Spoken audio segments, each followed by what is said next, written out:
Përshëndetje të nderuar miq, përshëndetje të dashur ndjekës, ja ku pa vazhdojmë të ritakohemi në kanalin Monitor TV, duke sjellur pranë jush ngjarje, diskutime. Sot ka nisur një ditë në fakt duke biseduar banorët mes njëri tjetrit dhe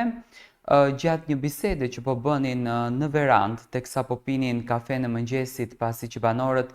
e nisin ditën shumë vonë, sepse flinë shumë vonë. Natën, Danja po diskutonte me Viserlon. Viserlo vazhdon akoma duke mbajtur mlef edhe duke mbajtur urrëtie dhe inat kundër drejt gjestit. Ndoshta e ndjen që rrezikon për të dalë nga shtëpia, edhe pse në fakt vllau i madh u tregua shumë zemërgjër dhe u tregua shumë i butë me kulturën që Viserlo po tregonte në shtëpi, që nuk po respektonte as thirrjet në dhomën e rrëfimit, nuk po respektonte asnjë lloj fjale që i thueshte nga vllau i madh, por gjithmonë duke denigruar dhe duke bullizuar produksionin për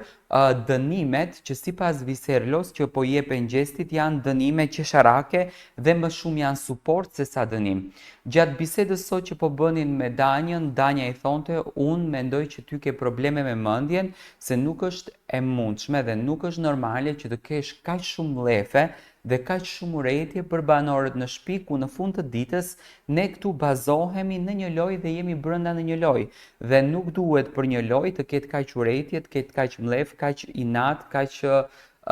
dashamirësi jo nga ana jote." Viserlo thot që unë e kam qëllimin tim, aty ku unë dua të arri, ndoshta është edhe shumë i trombur, sepse vetëm e premtja që po afron dhe prajmin e kemi shumë afër, banorët janë në të gjithë në tension, por Viserlo duke që është më së shumti në tension. Danja ka arrie të nuhatën këtë gjën dhe i flet Viserlos që ai të merr veten me të mirë dhe të kupton që është një format ku një ditë më i miri do fiton. Qasja e tij është shumë e egër, qasja e tij është shumë e egër ndaj të gjithë banorëve, do me thënë sidomos kundër drejt gjestit që ka treguar një mlef shumë të madh edhe një inat shumë të madh, pas një situate që gjesti bëri në shtëpi. Viserlo siç duket dëshiron që të bëhet le të themi banor i aktrueshëm, në kuptimin që dëshiron që me patjetër vllau i madh të sjellë një zarf të zi në shtëpi ku Viserlo do të ishte një nga banorët më të fuqishëm që kishte penalizuar nga loja një mikun e tij, kishte penalizuar nga loja një aleatin e tij, një shokun e tij, por do të shohim se çfarë do të ndodhë. Danja siç duket po e mbështetën shumë gjestin edhe e ka një shok brenda në Big Brother, por do kuptojmë në ditët në vazhdim se si do të cillet Viserlo apo në orët në vazhdim nëse do të ketë ndonjë debat brenda asaj shtëpie.